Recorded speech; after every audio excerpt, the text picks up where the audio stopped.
Sarah Martinez had always been particular about her annual medical checkups. At 32, she maintained a disciplined routine that included regular exercise, healthy eating, and staying current with all her medical appointments. Her job as a software engineer at a tech company in San Diego kept her busy, but she never compromised on her health maintenance. This Tuesday morning in March felt no different from any other routine visit to the Naval Medical Center. The medical center buzzed with its usual activity. Military personnel in various uniforms moved purposefully through the corridors, while civilians like Sarah waited in the general medicine wing. She had chosen this facility because of its excellent reputation and the fact that her insurance covered treatments there. The waiting room was clean and efficient, with motivational posters featuring military personnel and health awareness campaigns adorning the walls.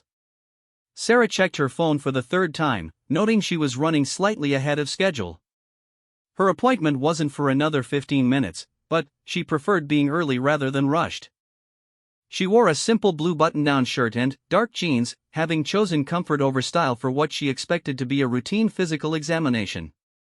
Her long dark hair was pulled back in a practical ponytail, and she carried a small purse containing her insurance cards, identification, and a book she hoped to finish during any waiting periods. The receptionist called her name precisely at 9:30. Sarah followed the nurse through a series of corridors she had walked many times before.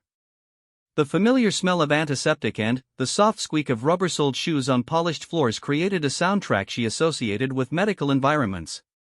The nurse, a cheerful woman named Linda who Sarah had met during previous visits, made small talk about the unusually warm weather San Diego was experiencing.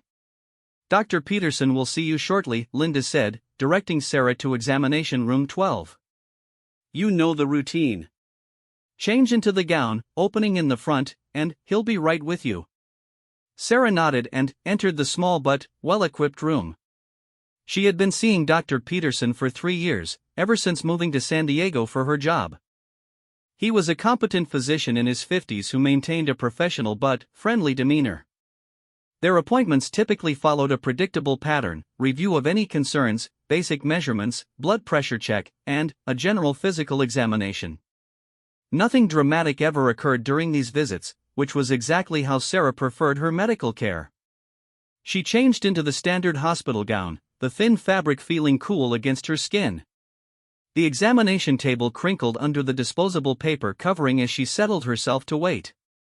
Through the small window, she could see palm trees swaying gently in the coastal breeze. California had been good to her, offering career opportunities and a lifestyle that suited her personality. The mild climate meant she could maintain her outdoor running routine year-round, something that contributed to her overall sense of well-being.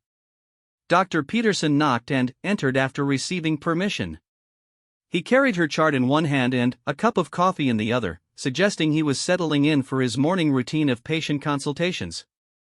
His gray hair was neatly combed, and his white coat bore the usual collection of pens, a stethoscope, and a small flashlight clipped to the pocket. "Good morning, Sarah. How are you feeling today?" he asked, settling onto the rolling stool that allowed him to move easily around the examination area. "Pretty good, actually. No major concerns to report," Sarah replied. "I've been keeping up with my running schedule, eating well, getting enough sleep. The usual questions you'll probably ask anyway." Dr. Peterson smiled as he reviewed her chart. "Your consistency is admirable. Let's start with the basics and see how everything looks." The examination began with standard procedures Sarah had experienced countless times. Weight measurement showed she had maintained her healthy range. Blood pressure reading came back normal. Heart rate was steady and strong, reflecting her regular cardiovascular exercise routine. Dr. Peterson listened to her breathing, checked her reflexes, and examined her eyes and ears. Everything proceeded according to the familiar script of an annual physical. "Any new medications or supplements?" he asked while making notes in her chart. "Nothing new.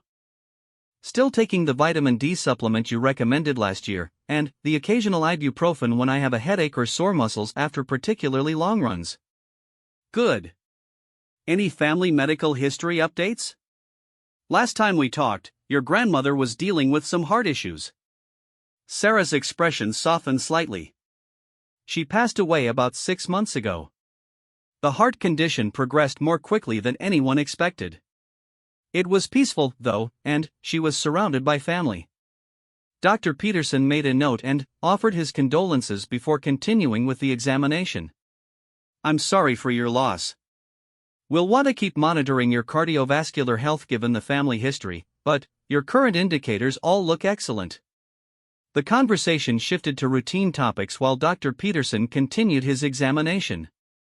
He asked about her stress levels at work, whether she was experiencing any unusual fatigue, and if she had noticed any changes in her overall energy or mood. Sarah answered honestly that work had been demanding but manageable, and that she felt generally satisfied with her current lifestyle and health status.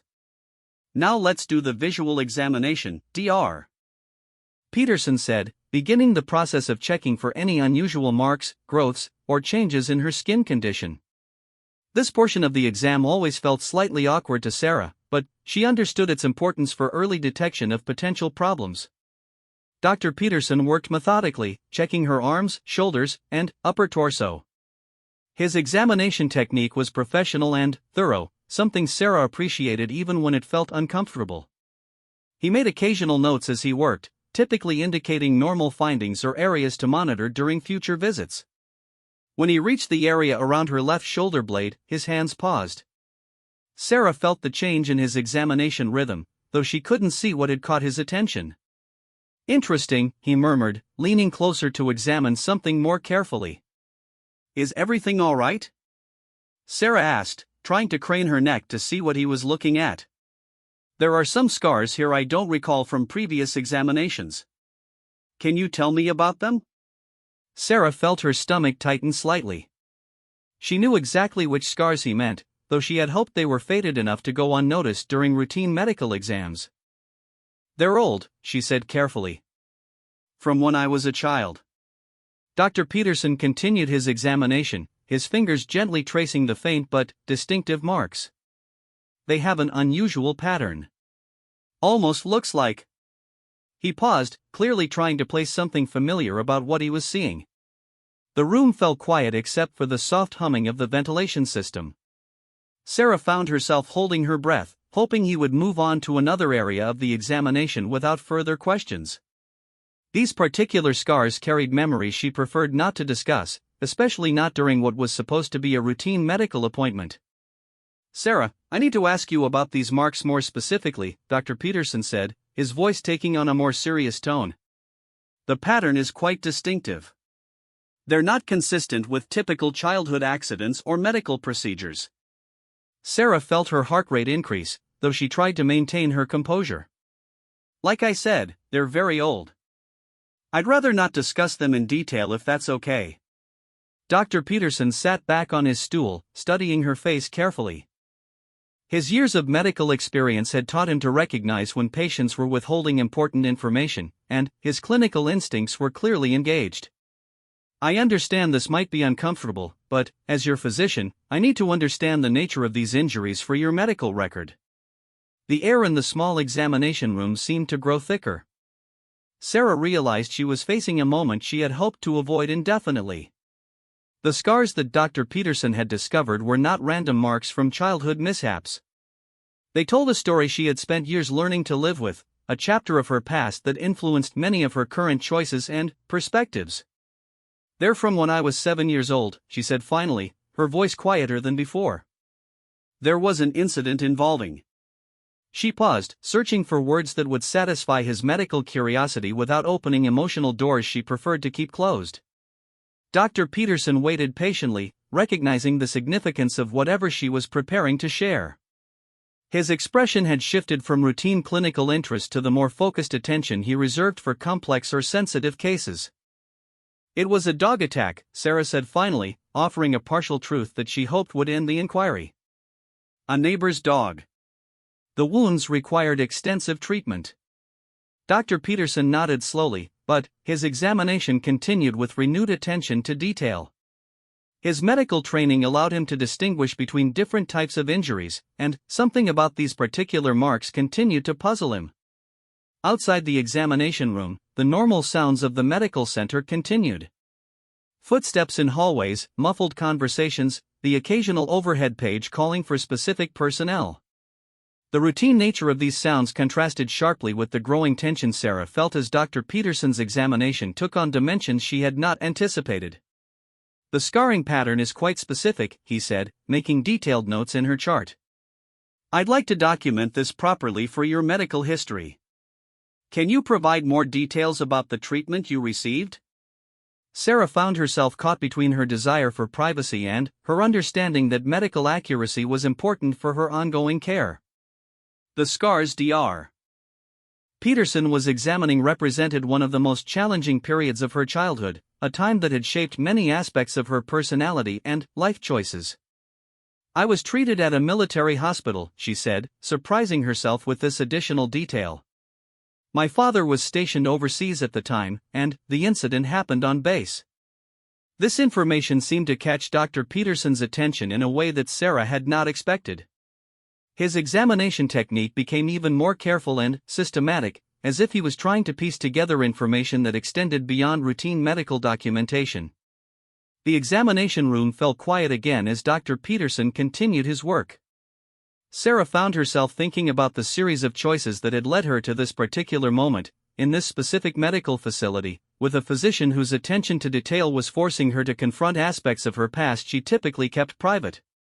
She had chosen the Naval Medical Center for practical reasons related to insurance and reputation, never considering that the military environment might eventually become relevant to her personal medical history. Now, as Dr. Peterson continued his careful examination of scars she had hoped would remain unnoticed, Sarah realized that some aspects of the past were not as easily left behind as she had believed. The morning sun had risen higher outside the examination room window, casting different shadows across the small space. What had begun as a routine appointment was evolving into something more complex, though Sarah could not yet predict where Dr. Peterson's questions might lead or what additional complications might arise from his discovery of these distinctive marks from her childhood. Dr. Peterson's examination had taken on an intensity that Sarah hadn't experienced during her previous routine visits. She watched his face as he continued to study the scars on her shoulder blade, noting how his eyebrows drew together in concentration. Something about his expression suggested he was processing information that went beyond standard medical observation. "Sarah, I need to step out for just a moment," he said suddenly, setting down his pen and standing from the examination stool. "Please remain as you are. I'll be right back." Before she could ask any questions, he was gone, leaving her alone in the examination room with her thoughts racing. The thin hospital gown felt inadequate protection against both the air conditioning and the growing sense that this appointment was heading in an unexpected direction. Through the small window, she could see military personnel walking between buildings, their purposeful movements a reminder of where she was and the potential implications of Dr. Peterson's discovery. Sarah tried to calm herself by focusing on logical explanations for his behavior. Perhaps he needed to consult a reference book about scarring patterns, or maybe he wanted to retrieve a different instrument for closer examination. She told herself that physicians often needed to step away during appointments for various routine reasons. But, deep down, she knew this wasn't routine. The scars that Dr. Peterson had found carried a story that connected to things much larger than a childhood dog bite. As she sat waiting, memories began surfacing despite her efforts to keep them buried. She was 7 years old again, living on a military base in Germany where her father was stationed. The family quarters were comfortable but temporary, like all military housing. Her mother worked part-time as a substitute teacher in the base school system, and Sarah spent most afternoons playing with other military children in the designated safe areas around their housing complex. The day everything changed started like any other. Sarah had finished her homework and received permission to play outside before dinner. The spring weather was perfect for riding bikes and playing games with the other children. She remembered wearing her favorite purple t-shirt and the sneakers with cartoon characters that her grandmother had sent from America. Dr. Peterson's return to the examination room interrupted her reminiscence. But he wasn't alone. Behind him walked a tall man in a Navy uniform, his bearing unmistakably military despite his medical coat. The new arrival had silver hair and carried himself with an authority that filled the small room. "Sarah, "I'd like you to meet Admiral Davidson," Dr. Peterson said. "He's the Chief of Medical Services here at the center." Admiral Davidson extended his hand in greeting, his blue eyes sharp and assessing. "Ms. Martinez, thank you for your patience. Dr. Peterson asked me to take a look at your examination because I have some experience with unusual medical cases." Sarah shook his hand, noting the firm grip and the way he seemed to study her face intently. "I'm not sure I understand why my routine checkup requires the Chief of Medical Services." "The scars Dr. Peterson discovered have some distinctive characteristics," Admiral Davidson explained. "With your permission, I'd like to examine them myself." Sarah felt trapped between her desire for privacy and the clear expectation that she would cooperate with whatever was happening. "Are you saying there's something medically concerning about old childhood scars?" Admiral Davidson exchanged a glance with Dr. Peterson before answering. "Not medically concerning in the traditional sense. But the pattern is quite specific, and it's possible that understanding their origin could be important for reasons beyond your immediate medical care." The Admiral's examination was even more thorough than Dr. Peterson's had been. His hands moved with practiced precision, and Sarah could tell that he was not just looking at the scars themselves but also considering their position, spacing, and relationship to surrounding tissue. Several times, he asked her to move in specific ways so he could observe how the scarred tissue responded to different positions. "These are definitely not from a dog attack," Admiral Davidson said finally, his voice carrying a certainty that made Sarah's stomach clench. "I never said they were from a dog," Sarah replied, though she knew this was a weak deflection. "Dr. Peterson noted that you mentioned a dog attack when he first asked about them," the Admiral said gently but firmly. "And, while I understand the desire for privacy regarding traumatic childhood experiences, the nature of these marks suggests something quite different." Sarah felt the walls of the examination room closing in around her. She had spent 25 years successfully avoiding detailed discussions about those scars, and now she found herself facing two medical professionals who clearly understood more about their significance than she had hoped anyone would. "The pattern, spacing, and depth of these marks is consistent with something very specific," Admiral Davidson continued. "Dr. Peterson was right to call me because I've seen similar scarring before, though not often and not in civilian medical contexts." "What are you suggesting?" Sarah asked, though part of her already knew where this conversation was heading. "These appear to be marks left by restraints," Admiral Davidson said directly. "Very specific types of restraints that create distinctive pressure patterns. The spacing suggests they were applied when you were quite young, which is consistent with your current age and the degree of healing we can observe." The room fell completely silent. Sarah stared at Admiral Davidson, processing the implications of what he had just said.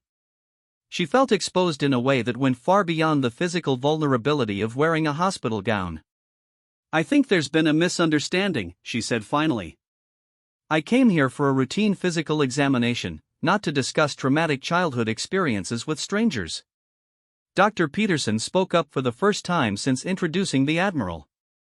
"Sarah, we're not trying to invade your privacy or cause you distress. But, if you were subjected to restraint as a child under circumstances that left these particular marks, there could be other medical implications we need to consider." "What kind of implications?" Sarah heard herself asking, even though part of her wanted to demand her clothes and leave immediately. Admiral Davidson pulled up a second stool, positioning himself so he could speak to Sarah directly without looming over her. "Trauma experienced during childhood, particularly trauma involving restraint or confinement, can have lasting effects on physical development, stress response systems, and overall health. If we're going to provide you with the best possible medical care, we need to understand your complete medical history." Sarah found herself caught between competing desires. Part of her wanted to maintain the privacy she had carefully constructed around this aspect of her past. But another part of her recognized that these medical professionals might be able to provide insights or assistance she had never considered. "It's complicated," she said finally. "And it's not something I talk about with people." "We understand that," Dr. Peterson said. "But you're safe here, and anything you share with us is protected by medical confidentiality. Our only concern is your health and well-being." Admiral Davidson leaned forward slightly. "Sarah, can you tell us where you were living when you sustained these injuries? She hesitated, then decided that basic facts might satisfy their curiosity without requiring her to relive the emotional details. Germany. Ramstein Air Base. My father was stationed there when I was 7. Both medical professionals exchanged another meaningful glance. Admiral Davidson's expression became even more serious. Was your father Air Force? He asked. Yes. Technical Sergeant Martinez. He worked in communications. Admiral Davidson was quiet for a long moment, clearly processing this information in ways that Sarah couldn't understand. When he spoke again, his voice carried a different quality, more careful and measured. Sarah, I need to ask you some very specific questions, and I need you to understand that your answers could be important for reasons that extend beyond your individual medical care. I don't understand what you mean. In the 1990s, there were some incidents involving military families stationed overseas. Children were sometimes caught up in situations that were complex. If you were involved in one of these situations, there might be resources available to you that you don't know about. Sarah felt her heart rate increasing. The conversation was veering into territory she had never expected to navigate during a medical appointment. What kind of situations? Intelligence operations sometimes had unintended consequences for military families, Admiral Davidson said carefully. Children were occasionally exposed to procedures or experiences that were later recognized as inappropriate. The military has spent considerable resources trying to identify and assist individuals who were affected. The examination room seemed to shrink further as Sarah processed this information. She had never considered that her childhood experiences might be connected to broader military operations or that there might be other people with similar stories. I'm not sure I want to discuss this further, she said, though her voice lacked conviction. I understand your hesitation, Admiral Davidson replied. But, if what I suspect is correct, you may have rights and resources available to you that could be significant. Medical care, counseling services, even financial compensation for what you experienced. Dr. Peterson added, from a purely medical standpoint, we could also provide specialized care if we better understood what you experienced. Trauma-informed treatment approaches that might be more effective than standard medical care. Sarah found herself at a crossroads she had never anticipated. For most of her adult life, she had managed her childhood experiences through personal strength and determination. She had built a successful career, maintained healthy relationships, and generally thrived despite the challenges of her past. But, sitting in this examination room, facing these two knowledgeable professionals who seemed to understand aspects of her story that she had never shared with anyone, she began to wonder whether her approach of handling everything alone was the best path forward. If I were to share more information, she said slowly, what would happen next? Admiral Davidson's expression softened slightly. We would document what you tell us in a way that protects your privacy but also ensures that appropriate resources are made available to you. There would be no pressure to take any particular action, but you would have options that you don't currently know exist. Sarah looked between the two men, recognizing that this moment represented a potential turning point in how she understood and dealt with her past. The routine medical appointment she had expected was transforming into something much more significant, though she couldn't yet predict whether the transformation would ultimately be positive or challenging. Outside the examination room, the life of the medical center continued unchanged. But, inside the small space, three people were engaged in a conversation that could alter Sarah's understanding of her own story and the resources available to help her navigate its ongoing implications. Sarah stared at her hands folded in her lap, the weight of Admiral Davidson's words settling over her like a heavy blanket. The examination room felt smaller than ever, filled with the presence of two men who seemed to understand things about her past that she had never fully comprehended herself. I need to think about this, she said finally. This is all very unexpected. Admiral Davidson nodded. Of course.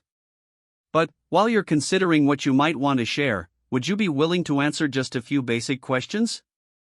Nothing invasive, just information that could help us determine whether you might qualify for certain programs. Sarah found herself nodding despite her uncertainty. Something in the Admiral's manner suggested that he genuinely wanted to help rather than simply satisfy his curiosity. Do you remember anything about medical procedures during that time period? He asked gently. Any treatments or examinations that seemed unusual or extensive? The question unlocked memories that Sarah had worked hard to keep buried. She closed her eyes briefly, and, suddenly, she was 7 years old again, sitting in a sterile white room very different from the comfortable examination room where she now sat. There were lots of medical appointments, she said slowly. More than seemed normal, even for a military base. They said it was because of the incident, but some of the tests didn't seem related to treating injuries. Dr. Peterson leaned forward with interest. What kind of tests? Blood work, lots of blood work. And psychological evaluations. People asking me questions about what I remembered, how I felt, whether I was having nightmares or trouble sleeping. Sarah paused, the memories becoming clearer as she spoke. There was one doctor who came to see me several times. He wasn't from the base hospital. He wore civilian clothes and asked very specific questions about my memory of certain events. Admiral Davidson's expression became even more serious. Do you remember anything about this civilian doctor? His name, or what organization he represented? Dr. Chen, I think. Or maybe Dr. Chang. Something like that. He had a briefcase with official-looking documents, and he always came with my father present. But my father seemed uncomfortable during those meetings. How long did these appointments continue? Sarah thought carefully. Maybe 6 months? They gradually became less frequent, and then they stopped completely when we moved back to the States. The two medical professionals exchanged another meaningful look. Admiral Davidson made some notes on a pad he had produced from his coat pocket. Sarah, I'm going to ask you something that might sound strange, Admiral Davidson said. During that time period, do you remember anything about educational programs or activities that were different from regular school? This question triggered a flood of memories that Sarah had difficulty organizing. There were special classes, she said hesitantly. Small groups of children, maybe 4 or 5 kids total. We did activities that seemed like games, but they were very structured. Memory exercises, pattern recognition, problem-solving tasks that were much more complex than anything we did in regular school. How often did these classes occur? 3 times a week, I think. Always in the afternoon, after regular school ended. The other children in the group were also military kids, and we were told not to talk about what we did in these classes with other children or with our families. Dr. Peterson spoke up. Did any of the other children have injuries or scars similar to yours? Sarah nodded slowly. There was a boy named Michael who had marks on his wrists. And a girl named Lisa who wore long sleeves even in warm weather. At the time, I thought maybe we were all in the special classes because we had been hurt and needed extra help. Admiral Davidson's pen moved rapidly across his notepad. Do you remember the names of any of the adults who supervised these classes? Miss Reynolds was the main teacher. But there were observers sometimes. Adults in uniform who would sit in the back of the room and watch us work on the activities. They never participated, just observed and took notes. The memories were becoming more vivid as Sarah spoke, details emerging that she hadn't thought about in decades. She remembered the feeling of being watched and evaluated, the sense that her performance on seemingly simple tasks was being measured against standards she didn't understand. There was something else, she said, surprising herself with this additional recollection. Periodically, they would test our physical responses to different stimuli. Bright lights, loud sounds, changes in temperature. They said it was to make sure we were recovering properly from our injuries. How did they test these responses? Sarah felt her throat tighten as more disturbing memories surfaced. They would use equipment to monitor our heart rate and brain activity while exposing us to various stimuli. Sometimes they would show us images or play recordings and measure how we reacted. They were particularly interested in our ability to remain calm under stress. Admiral Davidson set down his pen and looked at Sarah with an expression that mixed professional concern with something that might have been anger, though not directed at her. Sarah, based on what you've told us, I believe you were part of a classified program that was later determined to be ethically problematic. The military discontinued these programs and has spent considerable resources trying to locate and assist the children who were involved. What kind of program? Sarah asked, though part of her was afraid to hear the answer. Research into stress response and resilience in children from military families. The stated goal was to develop better support systems for military children who experienced trauma. But the methods used were later recognized as inappropriate and potentially harmful. Dr. Peterson added, the restraint marks you carry, the extensive testing, the psychological evaluations, the specialized classes, they all fit a pattern we've seen in a small number of other cases. Sarah felt a mix of validation and distress. For years, she had wondered whether her memories were accurate or whether she had somehow misunderstood or exaggerated her childhood experiences. To learn that they were part of a larger, documented program was both reassuring and troubling. How many other children were involved? She asked. We're not certain of the exact number, Admiral Davidson replied. The records were classified for many years, and some were deliberately destroyed when the programs were terminated. But we estimate that fewer than 50 children were involved across multiple military installations worldwide. And you're still trying to find them? Yes. Congress mandated that the military make every effort to locate program participants and provide them with information about their experiences and available resources. You're only the third person we've identified in the past 2 years. Sarah absorbed this information slowly. The idea that her isolated childhood experience was connected to a broader historical event involving other children and families was difficult to process. What happens now? She asked. Admiral Davidson pulled a business card from his pocket. First, you take time to think about everything we've discussed. Then, if you're willing, you can contact the office listed on this card. They specialize in working with program participants and can provide you with detailed information about what you experienced and what resources are available to you. What kind of resources? Medical care specifically designed for trauma survivors, counseling services, assistance with any ongoing health issues that might be related to your childhood experiences. There's also financial compensation available, though I understand that money can't undo what happened. Dr. Peterson interjected, from my perspective as your physician, I think it would be valuable for you to at least learn more about specialized medical care. Some of the techniques developed for treating trauma survivors could be beneficial for your ongoing health maintenance. Sarah looked at the business card Admiral Davidson had given her. The official government seal and formal language seemed to confirm the legitimacy of what she was being told, though the entire situation still felt surreal. I need to ask, she said. If this program was discontinued because it was problematic, does that mean what happened to us was wrong? Admiral Davidson's expression became grave. The methods used in these programs violated established ethical guidelines for research involving children. The restraint procedures, the psychological testing, the secrecy requirements, they all fell outside acceptable standards for research with minors. So we were harmed. In the view of multiple review boards and congressional investigators, yes.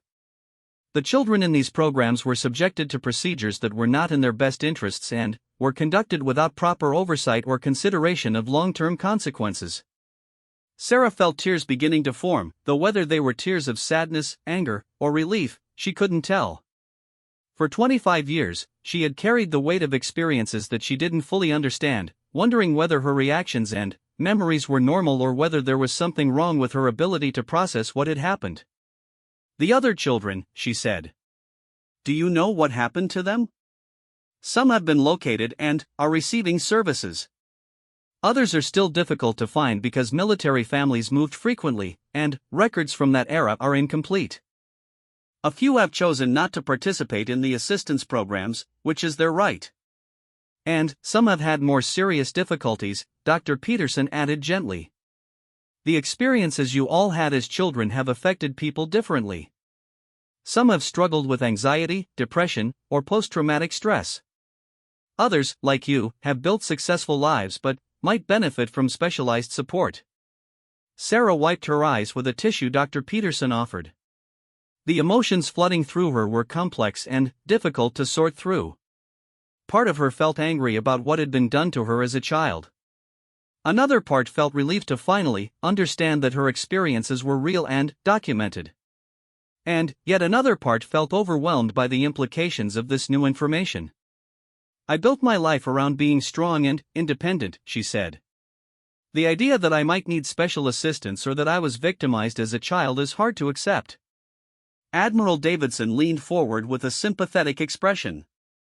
"Strength and independence are admirable qualities, and nothing about seeking appropriate resources diminishes those qualities. Understanding what happened to you and accessing available support is another form of taking control of your life." Sarah nodded slowly, recognizing the wisdom in his words even as she struggled with the emotional impact of these revelations. The routine medical appointment that had begun just hours ago had transformed into a life-changing conversation that would require time and reflection to fully process. Outside the examination room window, the California sun continued to shine on the palm trees and military buildings, but Sarah's world had fundamentally changed. She now understood that her childhood experiences were part of a larger historical event, that other people shared similar stories, and that resources existed to help her navigate the ongoing implications of what had happened decades ago. The weeks following Sarah's discovery at the Naval Medical Center passed in a blur of research, phone calls, and introspection. She had taken Admiral Davidson's business card home and spent several days simply staring at it, weighing her desire for privacy against her curiosity about the resources and information that might be available to her. Eventually, curiosity won. Her first call to the number on the card connected her with Dr. Rebecca Martinez, a clinical psychologist who specialized in working with survivors of classified military research programs. The coincidence of their shared last name had prompted a moment of levity in what was otherwise a serious conversation. "No relation, unfortunately," Dr. Martinez had said with a warm laugh. "Though I sometimes think it helps people feel more comfortable when they see a familiar name." Dr. Martinez explained that she worked for a government-funded program specifically established to assist individuals who had been affected by various classified research initiatives. Her job was to help people understand what had happened to them, connect them with appropriate resources, and support them through the process of integrating new information about their pasts. "The most important thing to understand," Dr. Martinez had told Sarah during their first phone conversation, "is that you have complete control over how much or how little you want to learn and what services you might want to access. This is about providing you with options, not pressuring you to take any particular action." Sarah appreciated this approach. After spending most of her adult life successfully managing her career and personal relationships, she wasn't interested in being treated as a victim who needed rescuing. What she wanted was information and the tools to make informed decisions about her own life. Her first in-person meeting with Dr. Martinez took place at a nondescript office building in downtown San Diego. The setting was deliberately unremarkable, designed to provide privacy and comfort for people who might be dealing with sensitive government-related issues. Dr. Martinez's office was warm and professional, with comfortable furniture and soft lighting that created an atmosphere more like a living room than a clinical environment. "Before we talk about anything specific," Dr. Martinez said during their first session, "I want you to understand exactly what I can and cannot tell you about the program you were involved in." She explained that while much information about the classified research had been declassified in recent years, some details remained restricted. However, she could provide Sarah with a comprehensive overview of what the program entailed, how it affected the children involved, and what long-term implications it might have for their health and well-being. The program was called Project Resilience, Dr. Martinez began. It was developed in the early 1990s by a joint task force that included military psychologists, medical researchers, and intelligence specialists. The stated goal was to study stress response and resilience in children from military families. Sarah listened intently as Dr. Martinez explained how the program worked. Children were selected based on various criteria, including their exposure to traumatic events, their family's military status, and their performance on certain psychological assessments. The idea was to understand how military children could be better supported when they experienced stress or trauma. However, Dr. Martinez continued, the methods used in the program violated numerous ethical guidelines for research involving children. The restraint procedures, the intensive psychological testing, the secrecy requirements, and the isolation from normal support systems all created additional trauma rather than healing the original trauma. So instead of helping us, they made things worse? Sarah asked. In many cases, yes. The program was terminated in 1995 when internal reviews revealed serious ethical violations and evidence that participants were being harmed rather than helped. Dr. Martinez showed Sarah declassified documents that outlined the basic structure and goals of Project Resilience. Reading these official papers that described her childhood experiences in clinical language was both validating and disturbing. The activities she remembered as confusing games were described as cognitive resilience training modules. The medical procedures she had endured were labeled stress response measurement protocols. What's particularly troubling, Dr. Martinez explained, is that the program operated with minimal oversight and used techniques that were experimental and unproven. The children involved essentially became test subjects without their knowledge or meaningful consent. Sarah spent several sessions with Dr. Martinez, gradually building a more complete picture of what she had experienced as a 7-year-old. Some details were difficult to discuss, but Dr. Martinez's patient and professional approach helped Sarah process information that she had never fully understood. One thing that's important for you to know, Dr. Martinez said during their third meeting, is that your ability to build a successful and stable adult life despite these experiences demonstrates remarkable resilience. Many program participants have struggled significantly with relationships, career stability, and mental health. Why do you think I was able to cope better than others? Sarah asked. There are many factors. Your family's support after you left the program, your own personality traits, the specific nature of your experiences within the program, and probably some degree of luck. Trauma affects everyone differently, and there's no single predictor of who will struggle more or less with long-term effects. Dr. Martinez also explained the resources available to Sarah through the Government Assistance Program. Medical care was provided through a network of specialists who understood the unique health implications of childhood trauma. Counseling services were available both for individual therapy and for group sessions with other program participants. There's also financial compensation available, Dr. Martinez said. The amount varies depending on the extent of documented participation in the program and any ongoing health or psychological effects. It's not meant to compensate for everything you experienced, but it's an acknowledgement of the government's responsibility for what happened. Sarah was surprised to learn about the financial aspect of the assistance program. She had never considered the possibility that the government might provide compensation for her childhood experiences. The process for accessing compensation is straightforward but thorough, Dr. Martinez explained. You would need to provide documentation of your participation in the program, undergo medical and psychological evaluations to assess any ongoing effects, and submit formal applications through the appropriate government offices. How much are we talking about? Sarah asked, feeling somewhat uncomfortable discussing money in relation to her traumatic experiences. The amounts vary significantly, but they can be substantial. Some participants have received six-figure settlements, particularly if they can demonstrate ongoing health or psychological effects that interfere with their quality of life or ability to work. Sarah left that meeting with a folder full of information and several decisions to make.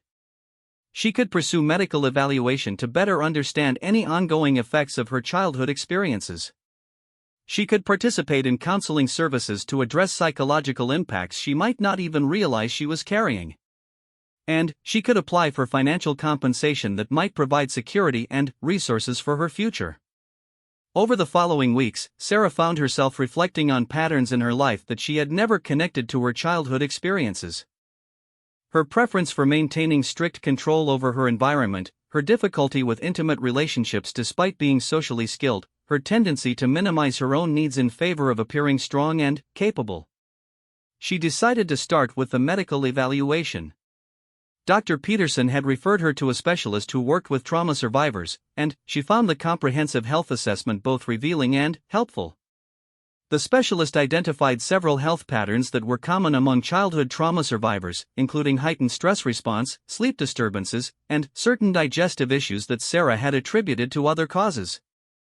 The good news, the specialist told her, is that understanding these connections allows us to provide more targeted and effective treatment. Instead of treating these issues as separate problems, we can address them as related symptoms with trauma-informed approaches.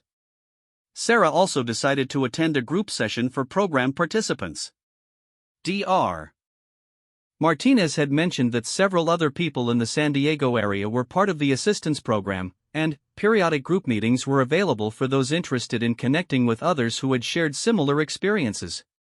The first group meeting was held in the same building where Sarah met with Dr. Martinez. When she walked into the conference room, she found 4 other adults roughly her age, all looking as nervous and curious as she felt. The group was facilitated by Dr. Martinez and another specialist who worked with trauma survivors. The format was informal, with participants sharing as much or as little as they felt comfortable discussing. Sarah was struck by the similarities in their stories despite the fact that they had been in the program at different military installations around the world. They all remembered the intensive medical testing, the psychological evaluations, the specialized classes, and the sense of being observed and measured in ways they didn't understand. But she was equally struck by the differences in how these experiences had affected their adult lives. One participant struggled with severe anxiety that made holding steady employment difficult. Another had difficulty maintaining long-term relationships. A third had developed significant health problems that multiple doctors believed were stress-related. What's interesting, Dr. Martinez observed during the group discussion, is that Sarah represents one end of the spectrum in terms of life outcomes. Despite everything you experienced, you've built a stable career, maintained your health, and generally thrived as an adult. That makes me feel guilty sometimes, Sarah admitted. Like maybe what happened to me wasn't as bad as what happened to others, or maybe I'm not remembering things correctly. Trauma doesn't affect everyone the same way, Dr. Martinez replied. Your ability to cope doesn't minimize the significance of what you experienced or suggest that it wasn't harmful. It just means you had protective factors that helped you resilient. Through the group sessions, Sarah learned about resources and strategies that other participants had found helpful. Some had benefited significantly from specialized therapy approaches.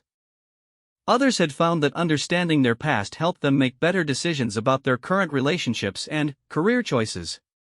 After several months of working with Dr. Martinez and participating in the assistance program, Sarah made the decision to apply for financial compensation.